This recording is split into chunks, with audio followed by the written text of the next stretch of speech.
પાલનપુર બનાસકાંઠા જિલ્લા કલેક્ટર શ્રી મિહિર પટેલના અધ્યક્ષસ્થાને આજે ગેસ એજન્સીના સંચાલકો સાથે એક મહત્વની બેઠક યોજાઈ હતી। મધ્ય પૂર્વની સ્થિતિને ધ્યાનમાં રાખીને રાજ્ય સરકાર દ્વારા ગેસ પુરવઠો જળવાઈ રહે તે માટે ખાસ આયોજન કરવામાં આવ્યું છે। જ્યારે હાલમાં જિલ્લાની તમામ 67 ગેસ એજન્સીઓ પાસે પૂરતો સ્ટોક ઉપલબ્ધ છે। ઓલ માર્કેટિંગ કંપનીઓ દ્વારા નિયમિત સપ્લાય ચાલુ છે। 25 દિવસનો નિયમ ગેસનો આવશ્યક સંગ્રહ રોકવા માટે હવે 2 સિલિન્ડરના બુકિંગ વચ્ચે ઓછામાં ઓછો 25 દિવસનો સમયગાળો રાખવો ફરજિયાત રહેશે।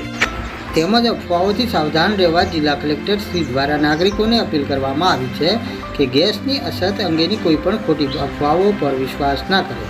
કડક કાર્યવાહીની ચેતવણી પણ આપવામાં આવી છે। જો કોઈ સંચાલક કે વ્યક્તિ ગેસની કાળાબજારી, સંગ્રહખોરી કે વધુ ભાવ વસૂલશે તો તેની સામે આવશ્યક ચીજવસ્તુ અધિનિયમ 1955 હેઠળ કડક કાયદેસરની કાર્યવાહી કરવામાં આવશે। જેમાં ખાસ કરીને વહીવટીતંત્રની પણ અપીલ છે કે જરૂરિયાત મુજબ જ ગેસ બુક કરાવવો, બિનજરૂરી સંગ્રહખોરી કરશો નહીં।